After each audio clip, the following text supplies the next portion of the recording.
মাস দুয়েক আগে আমি জার্মানিতে গেছিলাম, ইউরোপের। তো জার্মানিতে বার্লিনে একটা মসজিদ আছে, ইমামও মহিলা। ইমাম কি? মহিলা।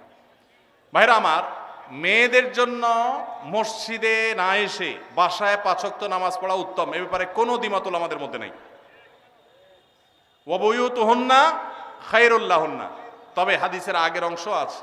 আল্লাহ নবী সাল্লাল্লাহু আলাইহি সাল্লাম বলেছেন, লা তামনাউ আমা আল্লাহি মাসাজিদ আল্লাহ, আল্লাহর বান্দিরা মসজিদে আসলে বাধা দিও না, কিন্তু তাদের জন্য মসজিদে আসার চাইতে বাসায় নামাজ পড়া বেশি উত্তম। তার নবীজি চাইতেন তারা যেন বাসায় পড়ে। মসজিদে দিনই কোনো প্রোগ্রাম, কোনো বিশেষ কারণে যদি আসে, দিনই এলেম অর্জন করার জন্য আসে, তাহলে ফিতনামুক্ত সেই পরিবেশ থাকলে আসবে, আর না হলে সেটাও বাসা বা অন্য অঙ্গনে হবে। আর পাবলিক প্লেসে যে মসজিদগুলো, শহরের মসজিদগুলো, মহিলারা বাজারে ডাক্তার দেখাইতে বিভিন্ন কারণে আসে, সেগুলো তো অবশ্যই মেয়েদের নামাজের ব্যবস্থা থাকা দরকার। কিন্তু মেয়েদের জন্য মসজিদে এসে 5 ওয়াক্ত নামাজের জামাতে হাজির হওয়ার চাইতে বাসায় নামাজ পড়া অধিকতর উত্তম। মদিনায় এক মহিলা নবী সাল্লাল্লাহু আলাইহি ওয়াসাল্লামের পেছনে এসে নামাজ পড়ার জন্য, মসজিদে নামাজ 1 রাকাতে 1000 রাকাতের সওয়াব, নবীজিকে যখন বলেছেন, নবীজি বলেছেন তুমি তোমার বাসায় পড়লে বেশি সওয়াব হবে, কেন কষ্ট করে আসো? এখানে 1000 পালে ওখানে আরো বেশি পাবে। কিন্তু আমাদের বন্ধুরা অনেকে আবেগে নিজেকে সামলাইতে পারেন না। আল্লাহ আমাদের বোঝার তৌফিক দান করুন।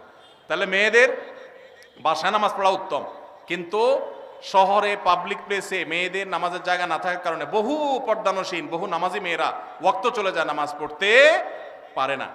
ডক্টর খন্দকার আব্দুল্লাহ জাহাঙ্গীরউল্লাহ বলতেন, আমাদের মা বোনরা বাসায় অবস্থান করবে, প্রয়োজনে বের হবে, এটাই শরিয়ার নির্দেশ। কিন্তু আমাদের মা বোনরা যে কোনো কারণে বাইর হয়ে গেছে, এখন যদি বলেন যে নামাজ পড়তে দিব না, বাসায় যাওয়া ছাড়া পড়বে না, তাহলে কাজা হবে, তাহলে সেটা তো তার জন্য ক্ষতিকর হলো। এই জন্য ব্যালেন্স আমাদেরকে শিখতে হবে। তো মহিলাদের জন্য আলাদা মসজিদ করার, পৃথক মসজিদ করার কোনো নজির শরিয়াতে নাই, কোনো আলেমের কোনো মত এর সপক্ষে নাই। এটা সারাসর ফিতনা, যদি কেউ করে না জায়েজ হবে। মসজিদের ভিতরে প্রথম কাতারের সামনে দেয়ালের ওই পাশে লাশ রেখে সালাত আদায়ের দলিল চাই। বাবারে সব দলিল চাচ্ছে দেখি। দেখেন, মসজিদে যখন জানাজার নামাজ হবে তখন লাশ মসজিদে ঢুকাবে না। কেন? কারণ লাশে রক্ত, পুজ, পানি ইত্যাদি থাকতে পারে, মসজিদ নাপাক হবে। সেজন্য মসজিদকে পরিচ্ছন্ন রাখার প্রয়োজনে লাশটাকে পশ্চিম পাশে রেখে তারপর জানাজা পড়া হয়। কিন্তু এটা সুন্নাহ না। সুন্নাহ কোনটা? সুন্নাহ হলো মাঠে জানাজা নামাজ পড়া। এই সুন্নাহ মুর্দা হয়ে গেছে। কোনো কারণ ছাড়া গ্রামের মসজিদে এই কাজটা করা হয়। এই সুন্নাহটা জিন্দা করার জন্য আমাদের উলামাদের কাজ করতে হবে, ভাইদের কাজ করতে হবে। চেষ্টা করা যাবে না ইনশাআল্লাহ? ফরজ নামাজ হয়ে যাবে, বাইরে এসে জানাজা নামাজ পড়বেন। আমি যেখানে জুমা পড়ি আলহামদুলিল্লাহ এভাবে আমি জানাজা নামাজ পড়ি। আমি সারা জীবন যেখানে যে মসজিদে গেছি আমি চেষ্টা করেছি এই সিস্টেমটাকে জিন্দা করার, সুন্নাত জিন্দা করার। আরেকটা সুন্নাত আমাদের জিন্দা করতে হবে, সেটা হলো ঈদের নামাজ মসজিদে পড়া সুন্নাত না মাঠে পড়া সুন্নাত? ঈদের আনন্দই মাটি হয়ে গেছে পোলাপালেন এখন মসজিদে মসজিদে ঈদের নামাজ করে। আমি আমার শৈশবের কথা মনে পড়ে, একটা ঈদগাহ ছিল আমাদের পুরো ইউনিয়নে, অনেক দূর থেকে সেখানে যেতাম, যে আনন্দ পেতাম। এখন ঘরে ঘরে মসজিদে মসজিদে ঈদের নামাজ। কেন? কারণ কেউ কারোর মানতে চায় না। আরেকজন ঈদগাহে গেলে তো নিজের মাতবরি থাকে না, যেন সব মসজিদ আলাদাই মাতবরি করতে চায়। মসজিদে ঈদের নামাজ পড়া সুন্নার খেলাফ। হ্যাঁ, কোন শহরে ওইরকম পর্যাপ্ত মাঠ নাই, তাহলে মসজিদে পড়েন। রাস্তা বন্ধ করে নামাজ পড়ার চাইতে মসজিদে পড়া ভালো। ইয়াকুমুল জুলুস আলা তারিক, নবীজি রাস্তা বন্ধ করতে নিষেধ করেছেন, সেটা করবেন না। কিন্তু তাই বলে মসজিদ বাদ দিয়া, মাঠ বাদ দিয়া বিনা কারণে মসজিদে ঈদের নামাজ পড়বেন না, উন্মুক্ত জায়গা পড়বেন। এই সুন্নাহটাও জিন্দা করা দরকার। ঈদের যে আনন্দ সেটা এখন নাই।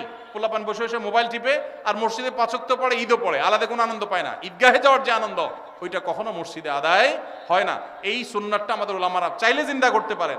অনেক মাঠ আছে কিন্তু চেষ্টাও করে না অনেকে। আহমদুল্লাহ হুজুর, আপনার কাছ থেকে আমি জানতে চাই, কোম্পানির ডিউটি করতে গিয়ে যে হাম্মাম ব্যবহার করি, হাম্মাম মানে টয়লেট ব্যবহার করি, তাতে অনেক সময় নাপাক পানির ছিটকে পেছনের অংশে অর্থাৎ পাছায় লেগে যায়। এই শব্দ না লেখলেও হইতো রে ভাই, যতটুকু বুঝতে পারি ধুয়ে ফেলি। কিন্তু এই নাপাক পানি প্যান্ট বা শার্টে লাগার সম্ভাবনা 100 ভাগ।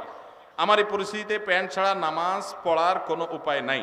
তারপরও আমি এই অবস্থায় 5 ওয়াক্ত নামাজ পড়ি এবং আল্লাহর কাছে কান্নাকাটি করি। আমার নামাজ কবুল হবে কিনা? ভাইরা আমার, খুব দরকারি প্রশ্ন। আজকাল আমরা হাই কমোড ব্যবহার করছি অনেকেই, তাই না? হাই কমোডে বিশেষ করে এই সমস্যাটা হয় যে আপনি মলমূত্র ত্যাগ করেছেন, নিচ থেকে ছিটে এসে উপরে পড়েছে। বড় ছিটা যদি পড়ে তাহলে ওইটা আপনাকে পানি দিয়ে ধুইতে হবে। কিভাবে ধোবেন? ওই যে স্প্রে করছেন সেই স্প্রে পেছনের অংশে কোমরের অংশে আপনি স্প্রে করে ভালো করে ধোবেন, ব্যাস যথেষ্ট। আর যদি সামান্য ছোট ছোট ছিটা আসে, যেমন পেশাব করতে গেছেন, শুয়ের আগায় যে পরিমাণ পানি থাকে ওই পরিমাণ ছিটা পেশাবের আসছে, তাহলে তাতে ইনশাআল্লাহ নাপাক হবে না। অনেক সময় দেখা যায় পেশাব করলে শীতের দিন বাষ্প হয়ে ওই বাষ্পটা কাপড়ের শরীরে মিশে, এতেও কাপড় শরীর নাপাক হবে না ইনশাআল্লাহ। কিন্তু যদি ওই কমোডের পানি যেখানে নাপাক আছে ওখানে আপনার নাপাক পড়ে সেখান থেকে যদি উপরে পানি উঠা পড়ে তাহলে অবশ্যই সেটা নাপাক হবে। অনেকের আবার এখানে সূচিবায়ুর রোগ আছে, অহেতুক সন্দেহ করে, কিছুই হয় নাই উনি সন্দেহ করে, সেটা আবার সমস্যা। সন্দেহকে কোনো প্রশ্রয় দেওয়া যাবে না। তো এ ভাইয়ের প্রশ্ন উত্তর হলো যে আপনি চেষ্টা করবেন ধুয়ে ফেলার, ধুয়ে ফেলছেন বাস, এরপর আল্লাহর তাওয়াক্কুল নামাজ পড়বেন, অহেতুক সন্দেহ করবেন না। আমার একটা প্রশ্ন, কোনো ব্যক্তি এমন ঋণগ্রস্ত যা পরিশোধ করা কষ্টকর, এক্ষেত্রে ওই লোক ব্যাংক থেকে ঋণ নিয়ে ঋণ পরিশোধ করতে চাইলে সেটা পারবে কিনা জানতে পারলে ভালো হয়। যিনি ঋণগ্রস্ত তিনি ব্যাংক থেকে সুদি লোন নিয়ে যদি ঋণ পরিশোধ করতে যান তাহলে গাছের গোড়া কেটে আগায় পানি দেওয়া হবে, গোড়ায় কেটে আগা পানি দেওয়া হবে। ঋণ পরিশোধ ভালো কাজ, কিন্তু সুদি কারবার করা ভালো না খারাপ? সুদি কারবার করা কি ভালো কাজ না খারাপ কাজ?